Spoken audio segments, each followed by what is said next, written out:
Hello everyone. तो last class में हम लोगों ने इसी से रिलेटेड कुछ क्वेश्चंस किए थे। ठीक है, इसी को हम लोग आगे कंटिन्यू करते हैं अभी। तो इस वाले क्वेश्चन में देखते हैं। इस वाले क्वेश्चन में आप देखोगे तो यहाँ पे आपके पास पूछ रहा है कि find the minimum distance between this two curves. है ना, तो हमारे पास ये दो कर्व है, y square equal to x minus one and दूसरा कर्व है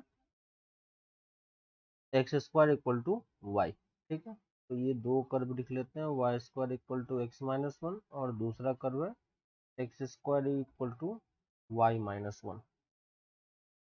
ठीक है, अब इन दोनों कर्व के बीच में हमें मिनिमम डिस्टेंस निकालना है।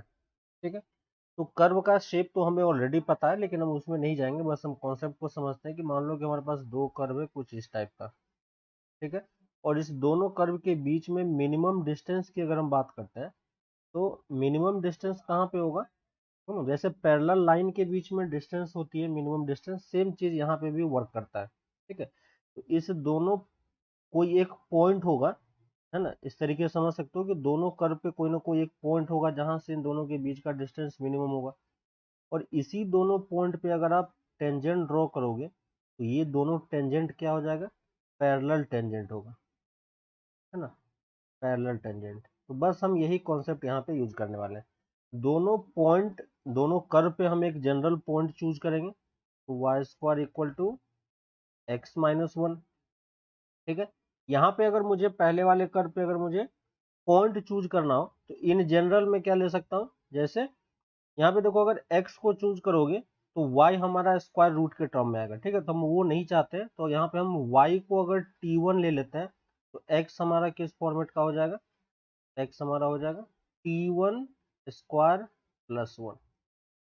ठीक है, और दूसरा कर्व है हमारे पास x square equal to y minus one, तो यहाँ पे अगर x को t2 चूज कर लोगे तो y कितना हो जाएगा, t2 स्क्वायर प्लस वन। तो ये हमने दो जनरल पॉइंट ले लिया दोनों कर्व पे। ठीक है, और ये हम एज्यूम करके चल रहे हैं कि यही t1 और t2 वो पॉइंट है, ये वाला जहां से दोनों के बीच का डिस्टेंस कितना आ रहा है, मिनिमम। तो हम ट्राई करेंगे कि t1 t2 मिल जाए तो हम दोनों पॉइंट निकाल पाएंगे। तो इस पॉइंट को अगर मैं p बोल देता हूँ, इस पॉइंट को q बोल देता हूँ, यही p और q पॉइंट है। बस हमें p और q पॉइंट निकालना है और दोनों के बीच में हम डिस्टेंस निकाल सकते हैं। तो पहली चीज कि अगर हमें इन दोनों के बीच में डिस्टेंस चाहिए तो t1 और t2 हमें निकालना पड़ेगा, है कि नहीं। तो सबसे पहली चीज तो हम ये वाला पार्ट यूज कर लेंगे कि दोनों पॉइंट पे अगर हम टेंजेंट लिखते हैं तो टेंजेंट का स्लोप दोनों पे सेम होना चाहिए, क्योंकि दोनों टेंजेंट पैरेलल होना चाहिए। ठीक है, तो यहाँ से देखो अगर हम y डैश कैलकुलेट करने का ट्राई करें तो y डैश की वैल्यू कितनी हो जाएगी, 1/2y, और y की वैल्यू हम कितनी पुट करेंगे, t1, तो 1/t1। और इस कर्व के लिए y डैश कितना हो जाएगा, ट्वाइस एक्स, है ना, और ट्वाइस एक्स की वैल्यू कितनी हो जाएगी, t2। और ये दोनों आपस में क्या होने चाहिए, इक्वल होने चाहिए, है कि नहीं। तो हम यहाँ से क्या लिख सकते हैं, twice t2 equal to 1/ट्वाइस t1। इसमें इंटीजर कौन सा आ रहा है, जीरो, इसको हम जीरो पे ब्रेक करेंगे और ये जीरो से हाफ पे ब्रेक होगा। ठीक है, एक्स की वैल्यू अगर माइनस हाफ से जीरो के बीच में होगी तो वैल्यू कितनी आ जाएगी, -1। याद है ग्रेटेस्ट इंटीजर फंक्शन का ग्राफ, और इसकी वैल्यू कितनी हो जाएगी, जीरो, है कि नहीं। यहां से भी हमें, क्योंकि जीरो फंक्शन है तो ये इंटीग्रेशन भी जीरो दे देगा, और ये वाला पार्ट कितना हो जाएगा, ये वाला पार्ट हम कैलकुलेट कर सकते हैं। तो -1 का इंटीग्रेशन क्या हो जाएगा, माइनस टाइम्स एक्स, और ये माइनस हाफ टू जीरो, है ना। तो फाइनल आंसर कितना आ जाएगा, माइनस टाइम्स हाफ। ठीक है, तो कौन सा ऑप्शन हो जाएगा, फर्स्ट ऑप्शन। ठीक है, क्लियर है। नेक्स्ट आते हैं। ठीक है, तो इस वाले पार्ट में ये थोड़ा सा ध्यान रखना है, ये डेफिनेट इंटीग्रेशन की प्रॉपर्टी है, और इस डेफिनेट इंटीग्रेशन में बेसिकली हम लोग प्रॉपर्टी बेस्ड पे ही क्वेश्चन करते हैं। ठीक है, नेक्स्ट आते हैं permutation combination. In how many words with और without meaning the letter of the word Monday can be arranged. ठीक है, assuming that no letters is repeated, ठीक है, तो कोई लेटर्स अगर रिपीट नहीं हो रहा है तो हम इसको कितने तरीके से अरेंज कर सकते हैं, है ना, यही हमारे पास क्वेश्चन है। तो ये हमारे पास मंडे वर्ड हो गया।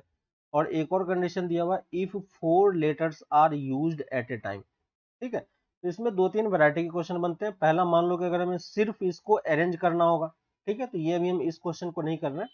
मान लो कि हमें इसके अरेंजमेंट का तरीका निकालना है, तो इसको हम कितने तरीके से अरेंज कर सकते हैं, क्योंकि 5 ऑब्जेक्ट है और सारे ऑब्जेक्ट डिफरेंट डिफरेंट है ना, तो 5 प्लेसेस ही ऑक्यूपाई करेगा। तो इसको अरेंज करने का तरीका, सॉरी 6 ऑब्जेक्ट है, तो 6 ऑब्जेक्ट को अरेंज करने का तरीका 6 फैक्टोरियल, ठीक है।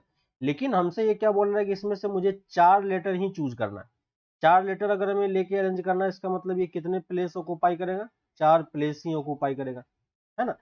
अब इसमें से कौन सा 4 हमें लेना वो हमें नहीं पता, उसने ये नहीं बोला है, तो हमें इसमें से कोई सा भी 4 चूज करना होगा, है ना। तो कैसे चूज करेंगे, हमारे पास टोटल 6 ऑब्जेक्ट है, 6 में से 4 हम कैसे चूज करते हैं, 6C4 से, ठीक है। अब इसमें से मान लो कि ये मैंने चूज कर लिया और 4 प्लेस भी हमारे पास अवेलेबल है, तो 4 ऑब्जेक्ट को 4 प्लेस पे अरेंज करने का तरीका 4 फैक्टोरियल, ठीक है। और इसी चीज को पता है कि हम क्या लिख सकते हैं, 6P4 भी लिख सकते हैं, ठीक है। और इसको सॉल्व करेंगे कितना होगा, 6 इंटू 5 इंटू 4 इंटू 3, ठीक है, मल्टीप्लाई करके रखना 360 आएगा, है ना। तो कौन सा ऑप्शन हो जाएगा, 360 वाला ए ऑप्शन। तो ये कौन सा पार्ट है, selecting 4 object from 6 different object, है कि नहीं। और ये 4 फैक्टोरियल क्या है, arrangement of 4 object at 4 places, है ना। तो पहले भी एक क्वेश्चन आया था परमुटेशन कॉम्बिनेशन का, तो वहां पे हमने हर एक जो भी हम लिखते हैं उसका हमने मीनिंग समझा था कि मीनिंग क्या होता है, ठीक है। तो इस तरीके से आप ये परमुटेशन कॉम्बिनेशन के क्वेश्चन कर पाओगे। परमुटेशन कॉम्बिनेशन क्वेश्चन काफी इजी रहते हैं, है ना, बस इसमें प्रैक्टिस चाहिए। प्रैक्टिस जितना ज्यादा होगा क्वेश्चन उतना जल्दी सॉल्व होता है ना, क्योंकि आप देख रहे हो कि सिर्फ हमें इतनी चीजें लिखनी है, ठीक है, तो जल्दी आंसर आ जाता है इसमें। नेक्स्ट क्वेश्चन पे आते हैं। हमारे पास एक फंक्शन दिया हुआ है और हमें अर्थमेटिक मीन पूछा है इसका, ठीक है। अर्थमेटिक मीन क्या होता है, तो अर्थमेटिक मीन आपको याद होगा, जिसे हम एवरेज भी बोलते हैं। तो एफ एक फंक्शन है f of x comma y, दूसरा फंक्शन है वाई कॉमा एक्स, और दोनों को ऐड करके हमें क्या करना है, 2 से डिवाइड करना है, यही क्या हो जाएगा इसका अर्थमेटिक मीन, ठीक है। लेकिन इससे पहले हमें एफ एक्स वाई और एफ वाई एक्स निकालना पड़ेगा। लेकिन यहाँ पे जो हमें फंक्शन दिया हुआ है y plus x comma, sorry, f of x plus y comma x minus y करके एक फंक्शन दिया हुआ है, और ये वैल्यू किसके इक्वल है, एक्स वाई के इक्वल है, ठीक है। तो क्योंकि ये 2 वेरिएबल का फंक्शन है, तो हम क्या करते हैं, क्योंकि हमें x और y में फंक्शन चाहिए, सिर्फ सिंगल टर्म चाहिए, है ना, यहाँ पे आप देख रहे हो, लेकिन यहाँ पे ये प्लस के फॉर्मेट में दिया हुआ है, तो हम क्या करते हैं, x प्लस वाई को u मान लेते हैं, ठीक है, x प्लस वाई को u मान लिया और x प्लस वाई को v मान लिया, ठीक है। तो यहाँ से देखो हम x और y की वैल्यू निकाल सकते हैं, तो ये फंक्शन क्या बन जाएगा, u कॉमा v, है ना। और यहाँ से x और y को फिर इसके टर्म में रिप्लेस करेंगे, दोनों को ऐड करोगे, x की वैल्यू कितनी आ जाएगी, u प्लस वी बाई 2, और दोनों को सब्ट्रैक्ट कर दोगे तो y की वैल्यू कितनी हो जाएगी, u माइनस वी बाई 2, है ना। तो यहाँ से देखो u इंटू वी की वैल्यू कितनी हो गई, u plus v by 2 into u minus v by 2, और u square minus v square by 4, है कि नहीं। अब हम क्या करते हैं, क्योंकि ये फंक्शन u और v में है लेकिन हमें x और y में चाहिए, तब यहाँ से u की जगह पे x और y की जगह पे v की जगह पे y पुट कर सकते हैं। ये क्या हो जाएगा, x square minus y square by 4, और इसी तरीके से हम f of y comma x भी निकाल सकते हैं, तो क्या हो जाएगा, y square minus x square by 4, ठीक है। दोनों पार्ट हमें मिल चुका है, दोनों को ऐड करके डिवाइडेड बाय 2 करना है, ठीक है। यहाँ पे आपको दिख रहा है, दोनों को ऐड करोगे तो टर्म कितना हो जाएगा, 0 हो जाएगा। F of x comma y plus f of y comma x divided by 2 की वैल्यू कितनी हो जाएगी, x square minus y square by 4 plus y square minus x square by 4 divided by 2। ठीक है, ऊपर में टर्म देख रहे हो कि टर्म कैंसिल हो रहा है, तो एवरेज इसका कितना हो जाएगा और अर्थमेटिक मीन कितना हो जाएगा इसका, 0 हम निकाल सकते हैं। ठीक है, नेक्स्ट क्वेश्चन पे आते हैं। नेक्स्ट है real value of x and y satisfying this equation. ठीक है, इजी सा क्वेश्चन है। हमारे पास जो इक्वेशन दिया हुआ है 1 plus i into x minus twice i by 3 plus i plus 2 minus 3 i into y plus i by 3 minus i और इक्वल टू क्या है, ये आई के इक्वल है।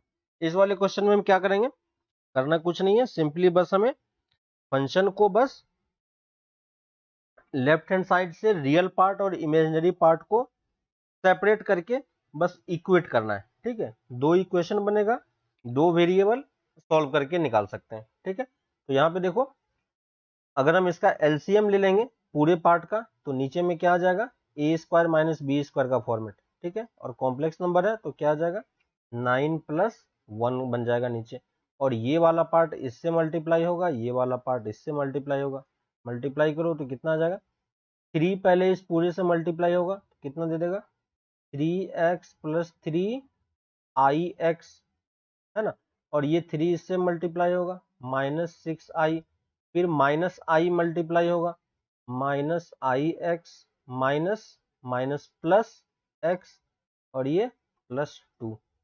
ठीक है, सिंपली मैं मल्टीप्लाई करते जा रहा हूं। अब इसको इससे मल्टीप्लाई करेंगे तो 3 से पहले मल्टीप्लाई होगा 6y minus 9iy plus 3i।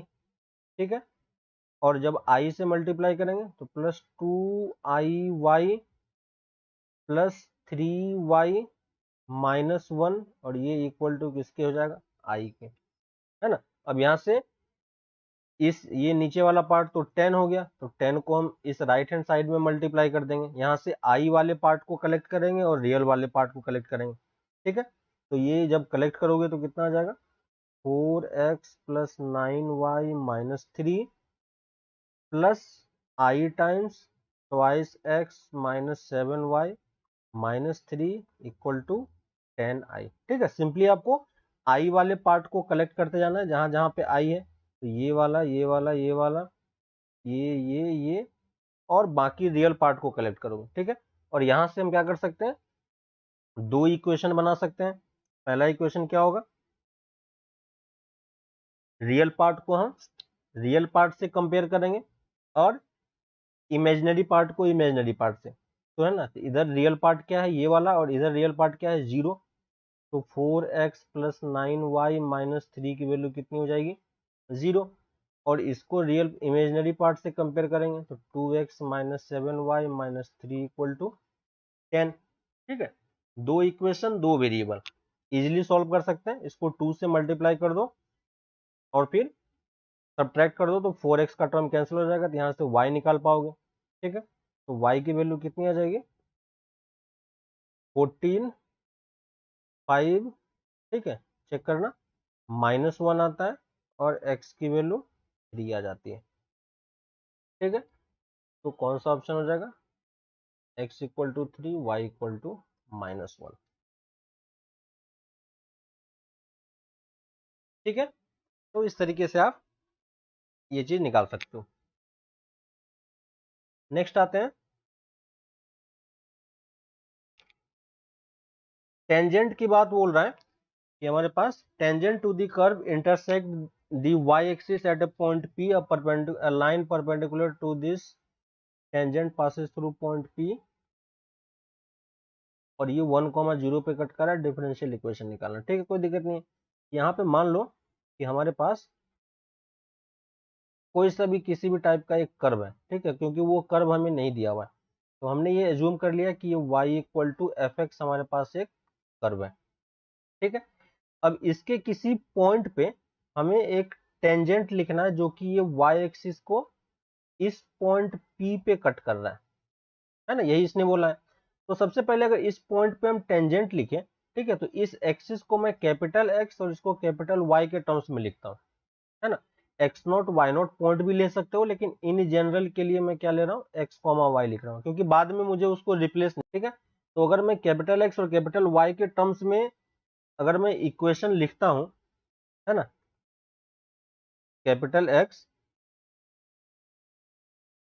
ठीक है, अगर मैं कैपिटल एक्स और कैपिटल वाई के टर्म्स में इक्वेशन लिखता हूं तो ये क्या आएगा, कैपिटल एक्स और कैपिटल वाई के टर्म्स में अगर इक्वेशन लिखोगे तो पहले हमें इसका स्लोप निकालना पड़ेगा। इसका स्लोप कितना हो जाएगा, वाई डैश, ठीक है, इसी पॉइंट पे। तो स्लोप कितना हो जाएगा, स्लोप हमारा वाई डैश हो जाएगा, और वाई एफ डैश एक्स लिख सकते हैं इसी पॉइंट पे, ठीक है।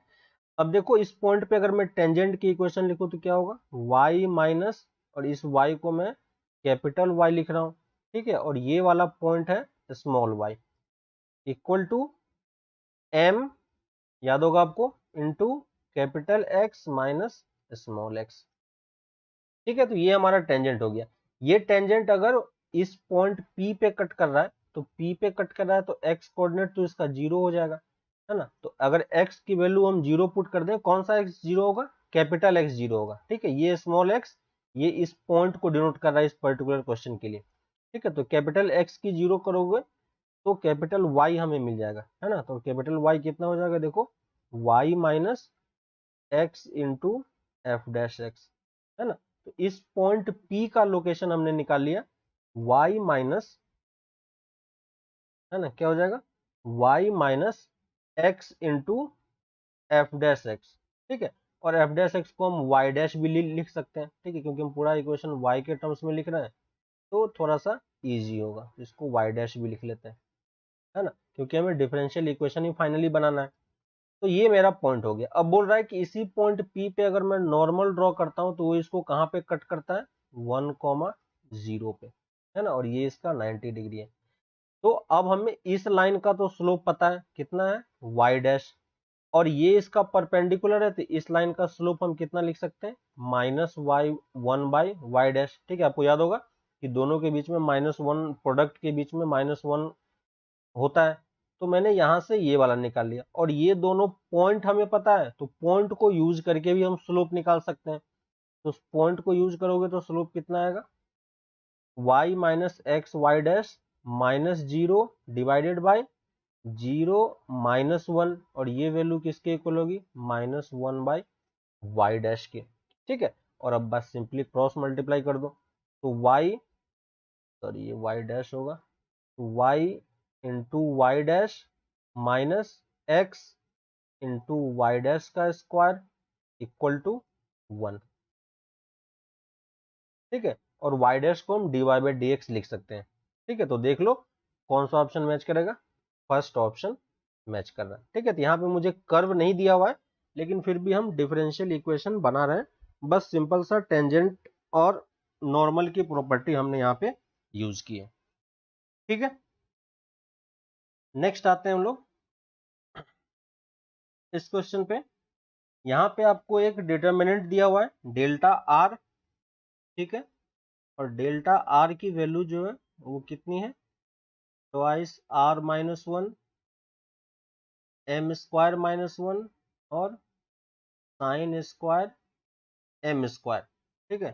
दूसरा है एम सी आर, ठीक है, और तीसरा है इसके नीचे है 2 टू द पावर एम, और ये कितना है, साइन स्क्वायर एम, और ये वाला है 1, और ये m प्लस 1, और ये साइन स्क्वायर m प्लस 1, ठीक है। और इस डिटर्मिनेंट में इसने सिग्मा यूज कर लिया है, ठीक है। तो हमें इसकी वैल्यू कैलकुलेट करने के लिए बोला है। तो इस वाले क्वेश्चन में देखो, अगर इस डिटर्मिनेंट को अगर ध्यान से देखोगे तो जो डेल्टा आर है इसमें वेरी क्या कर रहा है, सिर्फ आर वेरी कर रहा है ना। और इस डिटर्मिनेंट में देखोगे तो वेरी सिर्फ क्या हो रहा है, सिर्फ ये रो वेरी हो रहा है, ठीक है। बाकी किसी भी इस दोनों में से किसी में भी आर का टर्म नहीं है, यानी ये दोनों तो हमेशा फिक्स रहने वाला है ना। हमेशा चेंज क्या होगा, यही चीज चेंज होगा, है ना। तो कभी भी अगर किसी डिटर्मिनेंट में एक रो या एक कॉलम सिर्फ वेरी करता है और उसमें अगर आपको सिग्मा यूज करना है, तो सिंपली अगर आप सिग्मा यहाँ पे यूज करोगे तो ये सिग्मा इस पूरे पार्ट में हर जगह पे यूज हो जाएगा, ठीक है। लेकिन ये सिर्फ वैलिड किसके लिए है, वैलिड होगा सिर्फ जब आपके पास एक रो या एक कॉलम में ही वेरिएबल हो, ठीक है। एक से ज्यादा में अगर हो जाता है तो फिर ये वाला मेथड काम नहीं करता है, ठीक है। और इसलिए आपको इसने ऑब्जेक्टिव में दिया हुआ है तो वो एक रो या एक कॉलम में ही काम कर रहा है। सेम चीज डेरिवेटिव के लिए भी वैलिड होता है और इंटीग्रेशन के लिए भी वैलिड होता है, ठीक है। अगर इसी का डेरिवेटिव करना होता तो हम एक रो या एक कॉलम में डेरिवेटिव भी कर सकते थे, है ना।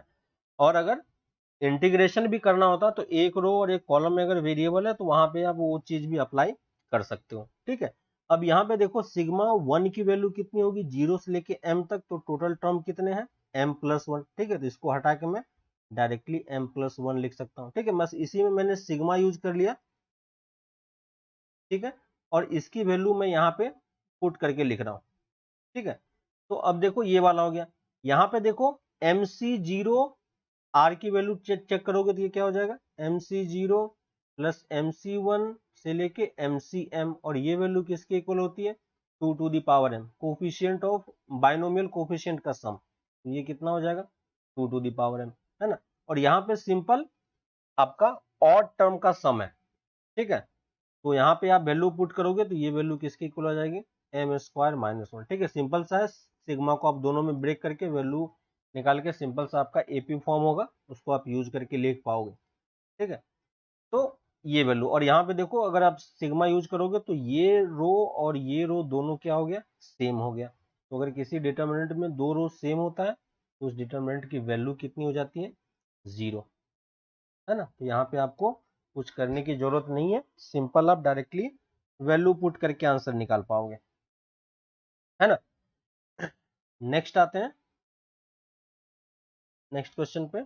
इनवर्स का क्वेश्चन है, अल्फा और बीटा हमें दिया हुआ है दो एंगल, और ये पूछ रहा है कि अल्फा और बीटा में किस टाइप का रिलेशन है। तो sign inverse of √3/2 plus sine inverse of 1/3, और बीटा हमें दिया हुआ है cos inverse of √3/2 plus cos inverse of 1/3, ठीक है। √3/2 की वैल्यू तो हमें पता है ना। तो यहाँ पे देखो कि अगर इसी अल्फा को मैं क्या लिख सकता हूँ, √3/2 की वैल्यू कितनी हो जाएगी, π/3, है ना। ये वैल्यू कितनी हो जाएगी, π/3, और साइन इनवर्स 1/3 की वैल्यू कितनी होगी, ये वैल्यू हमें नहीं पता है, इसको मैं इसी टर्म में लिख रहा हूँ। बीटा की वैल्यू कितनी हो जाएगी, कॉस इनवर्स √3/2 लिखोगे तो ये कितना दे देगा, π/6, और कॉस इनवर्स 1/3 हमें कितना होता है ये नहीं पता, इसको हमने सेम उसी तरीके से रहने दिया, ठीक है। अब देखो हमें ये पता है कि साइन इनवर्स एक्स और कॉस इनवर्स एक्स को ऐड करेंगे तो हमें π/2 मिलेगा, ठीक है।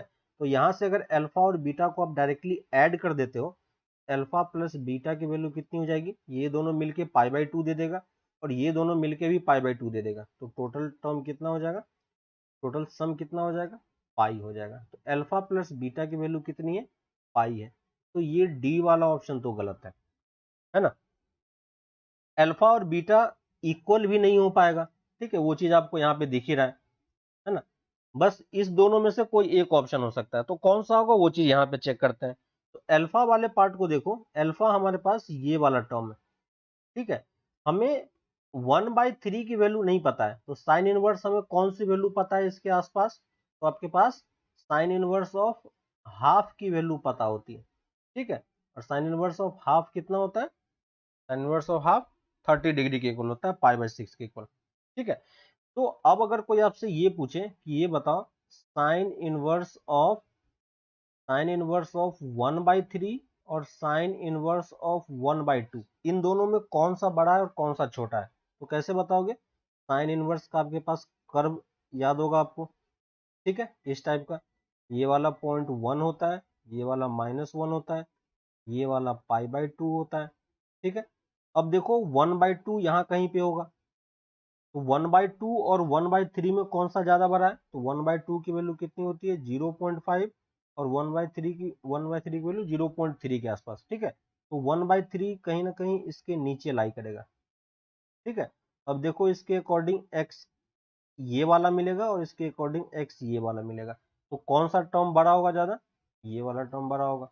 ठीक है, तो मैं क्या लिख सकता हूँ? Alpha equal to π/3 plus sine inverse of 1/3 को मैं क्या लिख सकता हूँ? This is greater than equal to π/3 plus sine inverse of 1/2। ठीक है, और साइन इनवर्स ऑफ 1/2 कितना हो गया? π/6, तो वैल्यू कितनी आ गई? π/2। यहाँ से हम क्या बोल सकते हैं कि अल्फा की वैल्यू π/2 से कम है। ठीक है, और अल्फा प्लस बीटा की वैल्यू कितनी है? पाई है ना, तो सम पाई है और एक वैल्यू π/2 से कम हो गई, तो दूसरी वैल्यू बाय डिफॉल्ट कितना हो जाएगा? π/2 से ज्यादा हो जाएगा। ठीक ना, और दोनों का सम पाई है, तो कौन सा ज्यादा होगा? बीटा की वैल्यू हमेशा ज्यादा होगी, है कि नहीं? सिंपल सा कैलकुलेशन है, बस आप ये देख सकते हो और यहाँ पे इजिली आप कैलकुलेट हो जाएगा आपसे। ठीक है, नेक्स्ट क्वेश्चन पे आते हैं। The logically equivalent proposition of p implication of p double implication, है ना, और इसको हम लोग बाई कंडीशनल भी बोलते हैं। ठीक है, बाई कंडीशन का मतलब क्या होता है कि ये इस तरफ से भी ट्रू है और इस तरफ से भी ट्रू है ना। Q इम्प्लाइज P भी होगा एंड P इम्प्लाइज Q भी होगा, और दोनों के बीच में कौन सा रिलेशन होगा? एंड वाला, है ना। तो ये तो सिंपल सा लॉजिकल है, जो डेफिनेशन होता है बाई कंडीशनल का।